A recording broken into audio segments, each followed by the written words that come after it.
কিন্তু আমরা দেখি একটি দল নির্বাচনে হেরে যাওয়ার ভয়ে ছাত্র সংসদ নির্বাচন নিয়ে টালবাহানা শুরু করে। আমরা দেখলাম জাহাঙ্গীরনগর বিশ্ববিদ্যালয়ের প্রায় ৮,০০০ শিক্ষার্থী তাদের গণতান্ত্রিক অধিকার, তাদের ভোট প্রয়োগ করেছে, কিন্তু আমরা এখনো দেখছি তাদের ভোটের যে ফলাফল পাওয়ার কথা ছিল, এই ফলাফল নিয়ে হীন ষড়যন্ত্র বাংলাদেশ থেকে শুরু করে লন্ডন পর্যন্ত বিভিন্ন শ্রেণীর বিভিন্ন নেতা কর্মীরা করে যাচ্ছেন। আমরা তাদেরকে বলতে চাই, আপনারা জুলাই থেকে শিক্ষা গ্রহণ করুন। জাহাঙ্গীরনগর বিশ্ববিদ্যালয় সেই বিশ্ববিদ্যালয় যে বিশ্ববিদ্যালয় আওয়ামী লীগের ভিত কাঁপিয়ে দিয়েছিল।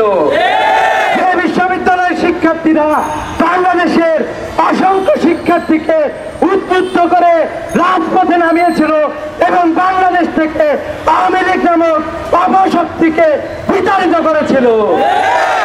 ছাত্র সংসদকে বলা হয় মিনি পার্লামেন্ট, যেখান থেকে শিক্ষার্থীদের নেতৃত্বের গুণাবলী তৈরি হয় এবং শিক্ষার্থীরা তাদের অধিকার আদায়ে দৃঢ় ভূমিকা পালন করতে পারে।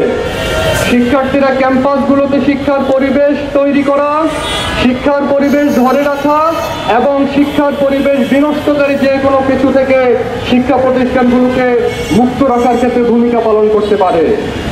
আমরা দেখি বাংলাদেশের শিক্ষা প্রতিষ্ঠানগুলোতেও প্রতিষ্ঠা লগ্ন থেকে মোটাদাগে ছাত্র সংসদ ছিল।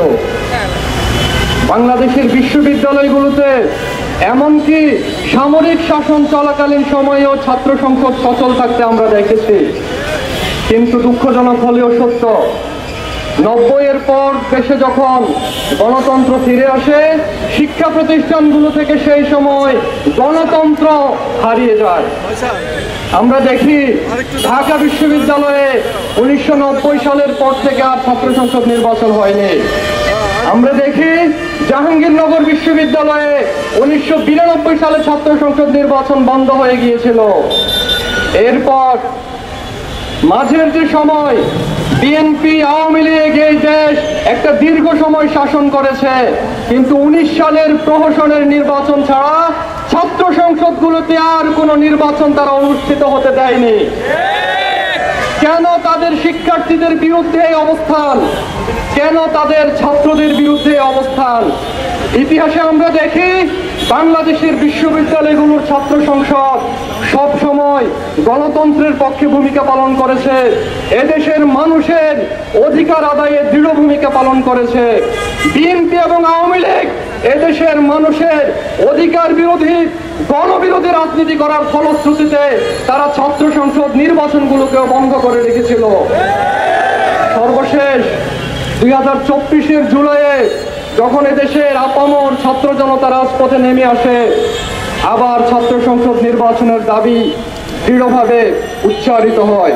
আমরা দেখি জুলাইয়ের যে আনুষ্ঠানিক 9 দফা, সেই 9 দফার একটি গুরুত্বপূর্ণ দফা ছিল ছাত্র সংসদ নির্বাচনের দাবি। সঙ্গত কারণেই জুলাই বিপ্লব সফল হওয়ার পর 5 আগস্টের পরে বিশ্ববিদ্যালয়গুলোতে ছাত্র সংসদ নির্বাচন হওয়াটাই ছিল সবচেয়ে বড় প্রত্যাশা। কিন্তু আমরা দেখি একটি দল নির্বাচনে হেরে যাওয়ার ভয়ে ছাত্র সংসদ নির্বাচন নিয়ে টালবাহানা শুরু করে। যেখানে প্রতি বছর ছাত্র সংসদ নির্বাচন অনুষ্ঠিত হওয়ার কথা, সেখানে নির্বাচন শুরু হতে 1 বছর সময় লেগে গেছে। সর্বশেষ যখন নির্বাচন হচ্ছে, ক্যাম্পাসে আমরা দেখি সেই দলটি, সেই ছাত্র দল আবার ছাত্র সংসদ নির্বাচনকে বানচাল করার জন্য নানামুখী তৎপরতা নিয়ে হাজির হয়েছে।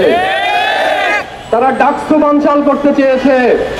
সর্বশেষ নির্বাচনের দিন অসংখ্য আচরণবিধি তারা লঙ্ঘন করেছে। আমরা ডাকসুতে দেখি রাজশাহী বিশ্ববিদ্যালয় ছাত্র দলের সভাপতি সরাসরি রাজশাহী বিশ্ববিদ্যালয় ছাত্র সংসদ নির্বাচনকে ভণ্ডুল করার অপচেষ্টা চালিয়েছে। আমরা চট্টগ্রাম বিশ্ববিদ্যালয়ে দেখি চাকসুর আচরণবিধি নিয়ে যে মিটিং হয়েছে, ছাত্রদল সেই মিটিং বয়কট করেছে।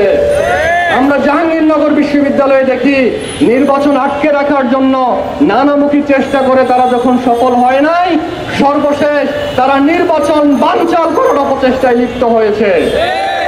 2 দিন হয়ে গেছে, এখনো ছাত্র সংসদ নির্বাচনের ফলাফল প্রকাশ করা হয়নি।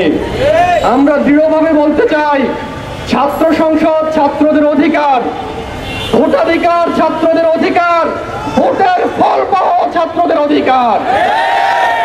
ভোট দেওয়ার অধিকার যেভাবে ছাত্ররা আদায় করেছে, ফল পাওয়ার অধিকারও ছাত্ররা সেভাবে আদায় করে নেবে ইনশাআল্লাহ।